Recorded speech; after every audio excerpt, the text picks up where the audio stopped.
Hello everyone, welcome to today's video. We will be just doing a quick fish room tour. It's been 2 weeks since I went on vacation and I just got back, so this is kind of like the first look at the garage fish room after I've been back. I just had a quick look at everything. For the most part, the fish all look great. One of my friends who keeps aquariums was taking care of it, so he did a great job. But yeah, let's just get started with the tour. So this is the first tank. This tank is a 20-gallon high. This has some L333s. You can kind of see some of their tails sticking out. It has a young pair of Wobbin Muster plecos. There's the male, there's the female. I also have a really nice pair of longfin calico plecos. Here is the male. Here is the female. Actually, the female is shortfin. But yeah, they're a proven pair. They're super nice. I also have some angels in here. Now this is a spawning pair of Ryun and I. The female's tube is actually out right now. I need to get them out of this tank and put them in their own breeding setup. You can see the tube. They really do want to breed, but these dantums in here are kind of making it difficult for them to breed. So I need to set up another tank for these guys, and hopefully we can get some more spawns out of them in the future. So this tank right here is another 20-gallon high. This is just like a miscellaneous rainbow fish tank. I had these in some other tanks and I just threw everything in here when I went on vacation. So in here we have a finished Pogwi. There's a trio of these guys. Those are the three in the front. We have some Chalatherina alleni. Those are kind of the gray looking ones. Here are some Wapoga red lasers. That's one of the females. I think that's another one of the females. That's a male. We have some threadfin rainbows. We have some Bosmanis that I've been growing out in here. There's also just some plants. I like putting a lot of plants, terrestrial plants in my tanks. So that's what you guys can see right here. There's also some, what are these called? These are some really cool tetras. It's blanking my mind right now. And then there's some Imperial Lapis tetras. That's pretty much it for this tank. This tank here is a 10-gallon tank. This has a breeding pair of Apistos. Now these guys have spawned a couple of times. I do have some L471 fry in here, so I think those guys are just eating the eggs. But I'm shipping out all those this week, so those will be gone. But yeah, here is the female, here's the male. I love this male. He has really nice finish, really nice color. You can see him, he's putting on a show for the camera, but hopefully I can get them to start raising some fry soon. So that's kind of my goal with this tank. This tank's, I think, 65% RO water. So I think I might need to up that percentage to get viable eggs out of them. And I'm probably going to add a bunch of leaf litter in here to lower the pH. I don't know. Breeding Apistos for me has kind of been challenging for the past year or so. I used to have a lot of success with it, but recently it's been a little bit difficult. So this tank over here is another 20-gallon high. This is a breeding group of Wobbin Muster plecos. It's like a proven group. These are really, really nice, big size adults. In here, I think I have like 8. I think like 2 males, 4 or 5 females, something like that. I don't know exactly what the number is, but something like that. I also have these high fin sunrise platies. These are super cool. These are just some fry raised up. These don't breed true. I bought these from Dan's Fish. I've had a lot of fry, and yeah, they don't really breed true. They don't grow super fast, so I don't know. Some of them have the high fins. I don't know if that's something that you guys notice as well. I don't know if any of you guys have purchased them from Dan's Fish, but yeah, these are the fry. Some of them have high fins, some of them don't. They don't really have this color, so you got to kind of work with this strain a little bit to get it where you want it. This tank, there's nothing in here. I had some rainbows in here. I just moved them out. This is just a 5-gallon. This tank right here is a fry tank. These are all Melanitania calitawa. There's some longfin super reds. You guys can kind of see them in there. And some black Venezuelan cories. This is just a random grow out tank. I gotta move everything out of here, clean this tank up. So yeah, we'll be doing that quite soon. Down to the second rack. This has some Chalatherina alleni fry, and I think some L181s, some Starlight fry. Don't really know where they are, but yeah, they're somewhere in this tank, hopefully. Everything in here is doing pretty well. Again, lots of moss, plants. Yeah, I'm gonna reset this tank as well because I don't really need all this space just to raise some Chalatherina alleni. Here's the next tank over. This tank's a little bit green. I do have a bunch of Pantalensis cories in here and Sterbies. There's a breeding group of Sterbies and a bunch of young Pantalensis. They're kind of all hiding in the back. I wish they'd come out. I did just feed them, and they kind of get scared of the cameras. So I guess we probably won't get a good look at those. This is the next tank over. This tank has my main breeding group of Chalathrian alleni. Now these are super interesting. They don't eat their fry. So as you guys can kind of see, there's just a ton of fry in this tank. And you probably just saw the adults. They swim around just fine. Like there's a fry of all sizes. I'm finding that the tiny fry don't really survive now. I think the juveniles are picking them off. So what I gotta do is kind of clean this tank up of juveniles. You can see all of them in the back. And then we have my breeding group of Longfin Super Reds. These are super nice. I've said super like 3 times, but yeah, they're really nice. I think this one right here is the female. I think this one right here is a male. I haven't got a spawn out of these guys for a little while. It's been probably like a month or so, so I don't know what the issue with these guys is, but hopefully they start breeding again soon. I really do like these, and they produce really nice fish, so hopefully soon. Here is a tank of some Melanitania bosemani. These are the Aves Creek. I have breeders in one of my room and one of my tanks. So here are some fry from those. There are also some longfin calico plecos. I picked these up in a trade. They're pretty nice. So here's just like a random space where I keep a bunch of my food and things. And this tank is my black Venezuelan breeding group tank. You can see one of the females here, very fat. There's some fry that somehow survived in here. I don't know how. There's like 8 breeding adults that are really big in a 10-gallon tank, but some fry survived. So they're not even really fry anymore. They're like juveniles. So there's one. There's like a couple more of the breeding group. So they're doing pretty well. I do need to clean this tank and do like a big cold water change and pull a bunch more eggs from these guys. I don't have too many fry of them right now. So another tank down. This is just like a green water tank. I'm not going to spend too much time on this. There are some longfin pandacories in here and some fry from the breeding group of black Venezuelans you just saw. So this tank over here, another tank that's a little bit green. This is my breeding pair of snow white plecos. So here is the male. I just got my first batch of fry when I was gone. So I think there's like 15 to 20 fry from these guys, which is cool. There's the female. What I'm going to do is I have a longfin male right here, a longfin snow white male. So what I'm going to do is I'm going to pull him out of this. This is the next tank over, by the way. This is a 20-gallon long. This one was a 10. So I'm going to pull this guy out of this tank and replace this male right here. So hopefully we get some longfin snow whites in the very near future. So over here is another kind of raising / breeding tank. There's some 24K gold guppies in here. There's my breeding adults of the Cali Tawas. There's also a bunch of fry, just like swimming around in here. And then I have a ton of 397s in this tank. I don't know why, but they do look very washed out in this tank. I'm not really sure. Maybe there's not enough wood in here for them. But they look a lot nicer in a lot of my other tanks. So this tank over here, this is less some random like cories. I have my breeding group of gold lasers in here. They're kind of all just hiding in the back. I don't think we're going to be able to see them. There's my breeding group of gold lasers. There's some really interesting whiptails in this tank. I'm going to stick my hand in and try to like move this moss so we can see. It creates like a whole storm, but there's some very interesting whiptails. I'll try to throw some like B-roll or something in here for them. But they're super nice, so they're in there. This is just like a random shrimp tank. I need to just reset this tank. There's not too much going on. There's some like shadow panda shrimp. There's some miscellaneous rainbow fry. Nothing too crazy in here. In this tank, we have some more just random grots. There's some koi angels that desperately need to get moved out of here. They're really bullying my baby Dantum angels, so I need to get these kois out. If anybody wants them, email in the description. You guys can pick them up. They're very nice. I kept these guys to kind of grow out.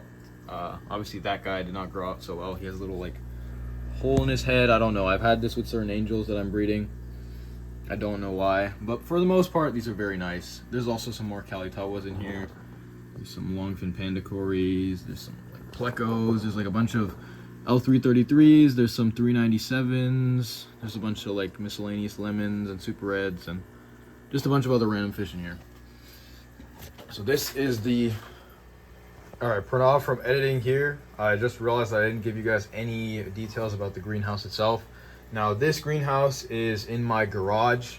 Now I live in California, so the weather's pretty warm and I'm still struggling with kind of the heating of this room. I have this Dr. heater here. This was I think it was like $90 to $100 on Amazon. It does use a lot of electricity, but it's more efficient than putting individual heaters in all of these tanks.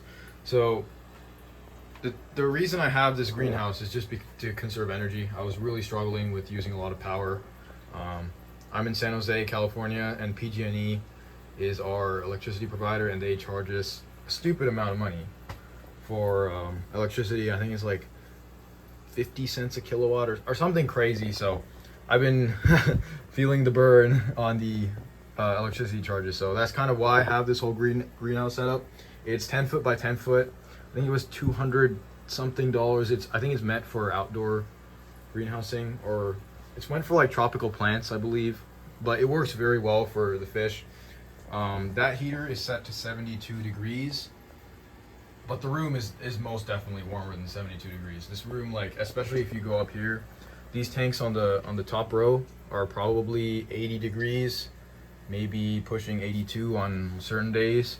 The middle row is probably 78, the bottom row is probably 75, 76. And that's perfect, because then you can keep the entire range of fish. For example, these gobies are the farthest tanks away from the heater, so they're the coldest. They like colder water, so yeah, that's pretty much the greenhouse. Anyway, back to the video. Alright, so this tank is a 20-gallon long. All the tanks on this row are 20-gallon long. This is my kind of my import slash new fish slash other fish I acquire section. This is the new rack setup. I'm gonna set up the third row very soon, but I just finished setting up the second row right before I left to Europe for my vacation. So yeah, so here are some of these gobies. These are from Vietnam. They're Rhinogobius. I forgot the exact species name. I'll put it up in like the video, but they're very nice. You can see some of the males here. The finish is super cool. They're a colder water species. Yeah, I got them from a transshipper in Vietnam. That's a whole nother video I need to make. That transshipper was very bad. So, yeah. But the fish are doing pretty good. At least the ones we got. We ordered a lot of fish from them, and they ended up not sending them. One thing I'm kind of finding as I import more fish and I kind of work with more suppliers is that it's very, very hard to find good suppliers for fish. So I'm starting to understand more and more why the price of some of these fish is so high. Yeah, but these are some of the gobies. They're doing very well, eating super well. They've been super easy to take care of, surprisingly easy. I thought gobies would be a little bit more difficult. You can kind of see them displaying right there. Like, they're stunning little fish.